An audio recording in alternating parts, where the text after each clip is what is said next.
Level 1. Nobody. You are nobody.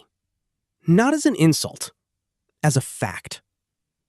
You wake up, follow a schedule someone else made, eat at times someone else decided, work toward goals someone else set. You have never made a decision that affected anyone but yourself. This is where power begins. At 0. You clock in at 8:57, 3 minutes before the cutoff. The manager notices. You notice him noticing. You say nothing. He says nothing. But something has been communicated. You are replaceable, and you both know it. You watch the people above you, not with envy, with study. The manager doesn't work harder than you. He makes decisions. That's the difference. Not effort, not talent. Decision rights.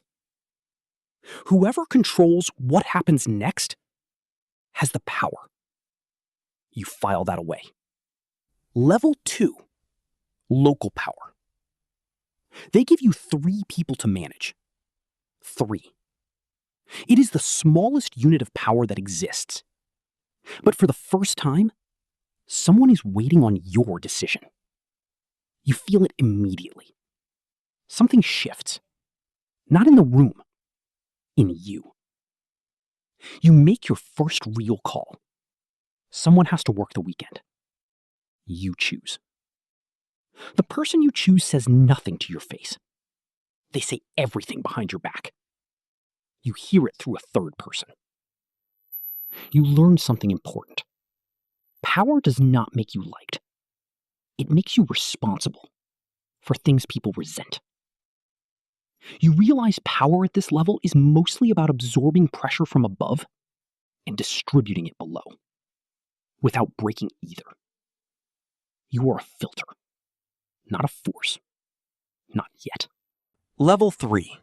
Institutional power. You are inside a real institution now. A firm, a government body, a hospital system. Something with history and structure that existed before you and will exist after. You are not important here. The institution is. You serve it. For now. Nobody gives you a manual. The real rules are never written.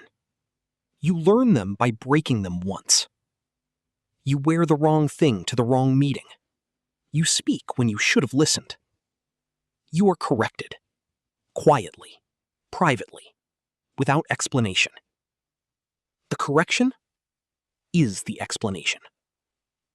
6 months later, you understand the code. You dress right. You speak the right amount. You are useful without being threatening. You have not gained power. You have gained access. They are not the same thing. But access is how power begins at this level. Level 4. Corporate power. Your decisions now affect people you will never meet. A restructuring plan you approve, on page 7 of a 40-page document, eliminates a department in another city. You don't see it happen. You see a number improve on a report 3 months later. This is what power at scale feels like. Clean on your end. Invisible on theirs. You are now in rooms where the real decisions happen. Not the announced ones.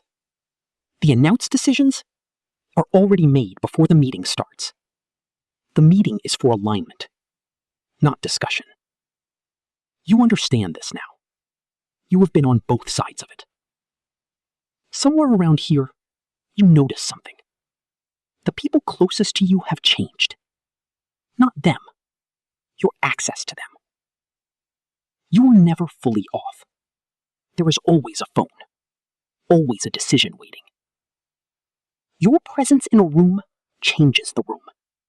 People perform for you now, without knowing they're doing it. Authenticity becomes a resource you have less and less of. Level 5. Political power. You don't run for anything. That's not how this works at this level. You are placed, recommended. A name is spoken in a room you weren't in. A call comes. An opportunity that isn't described as an opportunity. You say yes before you fully understand what you are saying yes to. You now understand that political power is not about policy. Policy is the product. Power is the architecture behind it. Who funds what? Who owes whom? Which relationship was built in which room 20 years ago? The decisions that shape millions of lives are made by people who have known each other for decades. You are new. That is your only weakness. And they all know it. A decision crosses your desk. It is not illegal. It is not even unusual.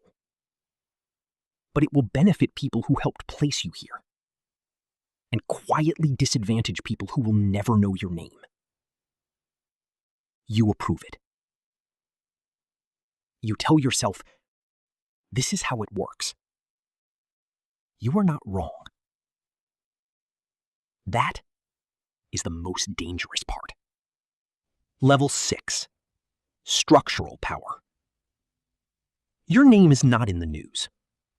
You prefer it this way. The people in the news serve functions. Visibility is a role, not a reward. Real structural power has no press release. It has no announcement. It exists in the agreements made before the public conversation begins. You do not make calls. Calls are made on your behalf. You do not attend meetings. Your interests are represented in meetings. The distance between you and the action is structural and intentional. If something goes wrong, there are 3 layers between you and it. This was designed, not by you, by the people who taught you. You are not a person with power anymore. You are a position. The position existed before you. It will exist after. The man is almost irrelevant. The structure carries the weight now. You understand, finally, what the people above you knew the whole time. You were never building power. You were being absorbed into it. Level 7, legacy power. Your name is on a building. You did not name it. A foundation did, after a donation you approved in a meeting you barely remember. The building will carry your name for 100 years. In 60 of those years, nobody in it will know anything about you, except the name itself. You watch a young person enter the building for the first time. They are 23. They are brilliant. They think this is about talent, about work, about merit. You do not correct them. The belief that merit is the entry point is what keeps the system running. It gives the system its participants, its energy, its legitimacy. The structures will outlast you. The agreements will outlast you. The name above the door will outlast you. Power at this level was never about you. It was about continuity. The system needed someone to carry it. You were selected. You carried it. Now you are looking for the next one. Not because you chose to, because the structure requires it. That is what power is, at every level. Not a thing you have, a thing that has you.